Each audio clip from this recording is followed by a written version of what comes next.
Watching TV today, I realized that I really need to think about where I stand. Am I pro-life or pro-choice? After much personal debate with myself, I finally realized where I stand and now have a stance. I am pro-life for the following reasons. There are, as of February 12th, 2022, 425,000 children in foster care. There's 12,172 homeless youth and 25,777 homeless families in America. In 2020, there was 4.3 million living in this great country that was under the age of 19, uninsured. 5.6% of those were just children. 13 million children in this great country lack proper food. And here, once again, I live in what is known to be the greatest, richest country in the world, the most powerful.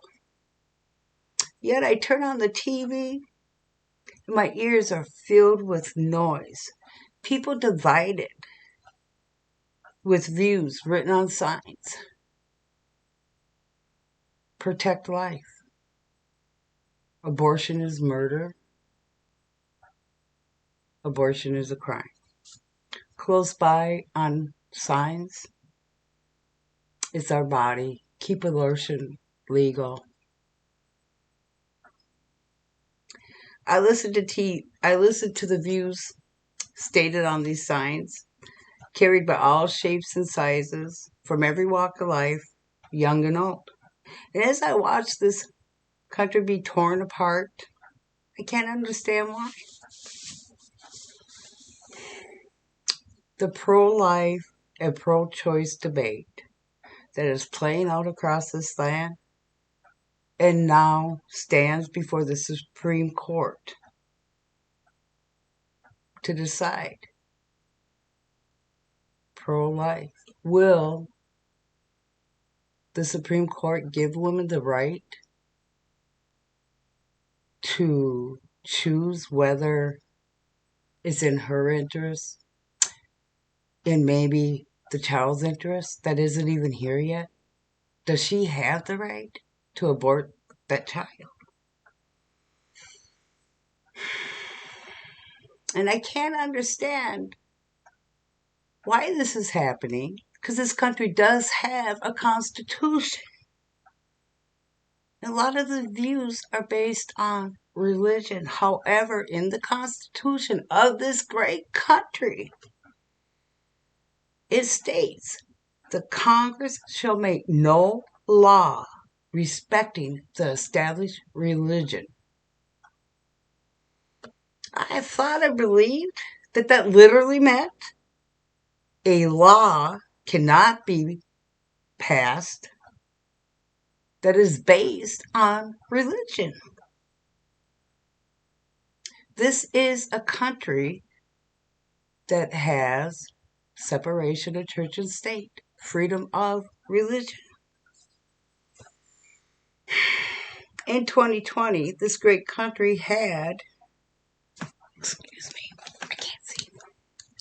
this country had 618,399 cases of child abuse. 1,713 deaths resulted from child abuse.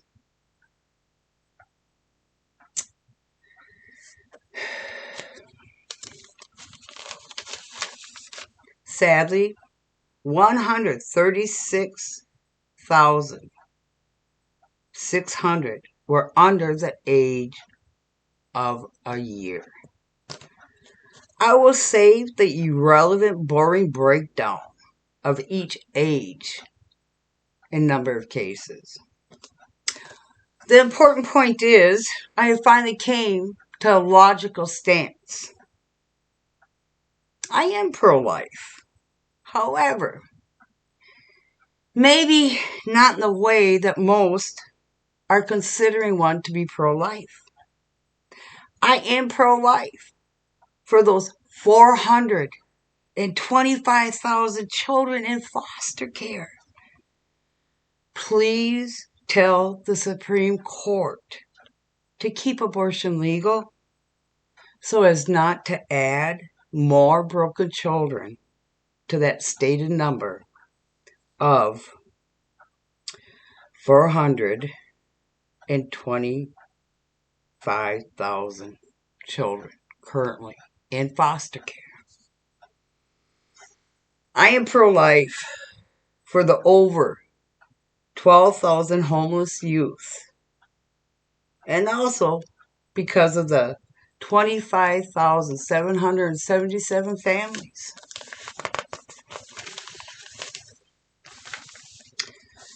Please ask the Supreme Court to finally put this aside. Keep abortion legal. Shouldn't the concern be for all those that are already in existence, the ones that are breathing and living now, and not to tie the hands of a woman who may already be burdened with the reality of life? Can this country absorb the cost of additional pain? That child in foster care, that young girl that has been sexually abused,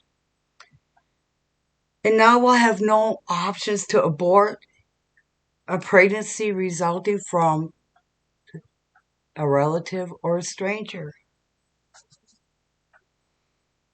Can this country really afford the cost of this law before the Supreme Court? What happens if all of a sudden law becomes religion and religion law? Whose religion will the law be based on? Will it be mine, yours, theirs? What happens if my religion isn't yours? If their religion isn't ours? If the beliefs are no one's?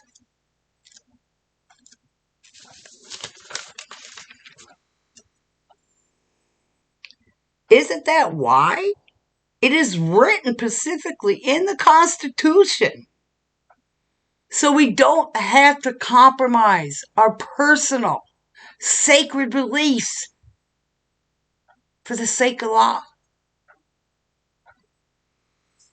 I am pro-life for that 4.3 million people under 19, 4.6% being children that are uninsured.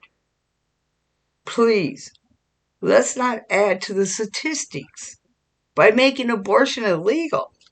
Ask the Supreme Court to keep abortion legal so there are no more uninsured children. My beliefs, excuse me, my stance is pro-life for that current family that never saw the financial situation, the strain that this country is currently in. The ones with 3 kids that just became homeless. And now the couple is facing an unexpected, unplanned pregnancy that will burden them even more with no options.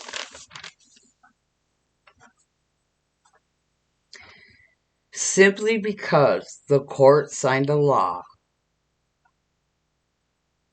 that only benefits a religious belief and not the productivity, the progress of people that are already burdened.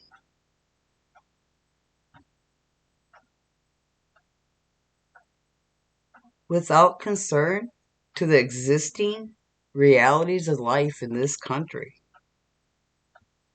I know this is something that is highly emotional for many. Please, though, Can the country pause just for a minute? There's so many dark realities, so many unplanned circumstances that we face. Be honest with yourselves. Is there any one church, any one person that is pro-life, that is for taking away the rights of a woman that may be in a horrible situation, for a family that is already burdened by unexpected financial situations? Can anybody right now go and protect just the children that are sitting in the foster care system, the 425,000? Why then stand to support a law that is only going to force a woman, a family, to keep an unexpected, unplanned, unwanted child? I am pro-life, maybe in a way that most haven't thought of. Let me recap a few things. The CDC data shows that in 2018, there was 619,591 abortions in America versus the 425,000 children in foster care, the 12,172 homeless youth, the 25,777 homeless families, the 4.3 million underinsured, and 5.6% of them being children in a calendar year. 13 million children lack proper food. 618,399 cases of child abuse. Sadly, 1,713 deaths have resulted. If we want to protect life, if we hold life as valuable as some of the heated arguments of this country, if we hold life to such an extent that this country is torn, divided on something that is logically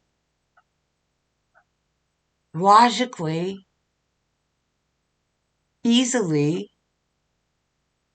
decided, just alone, based on the Constitution of this country. The Constitution of this country. The Constitution that makes this country so great to all the rest of the world.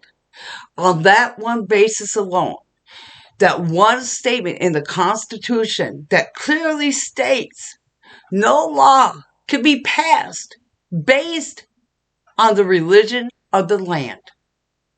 That alone should decide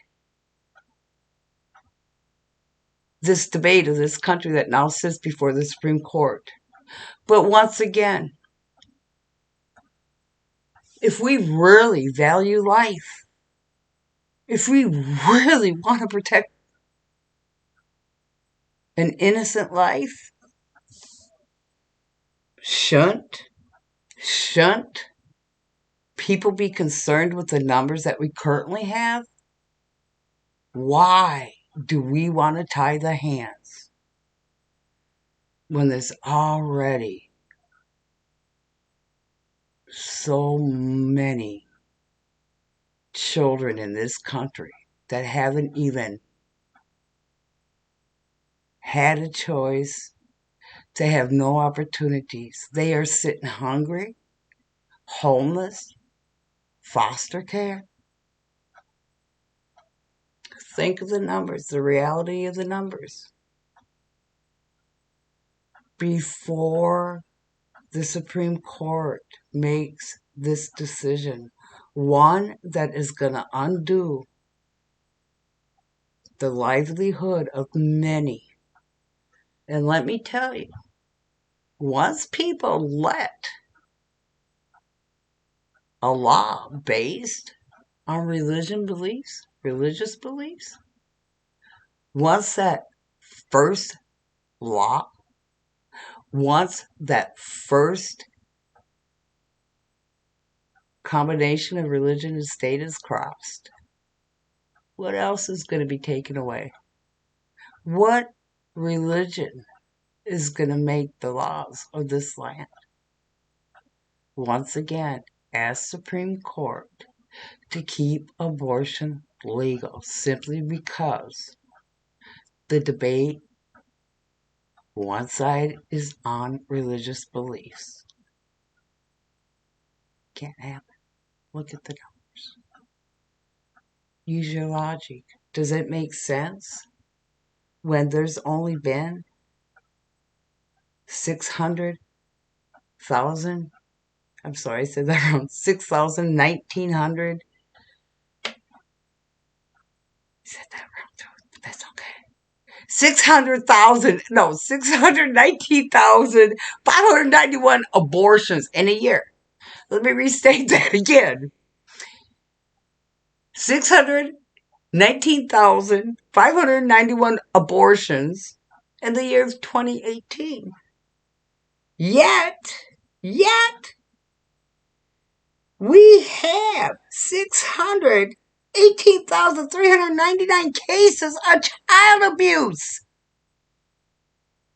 Does it seem like kids are wanted right now? Does it seem like, please, ask Supreme Court to do what's just, to do what makes this country great, and keep the separation of religion and state out of the courts and keep abortion legal. I don't think we can absorb the cost.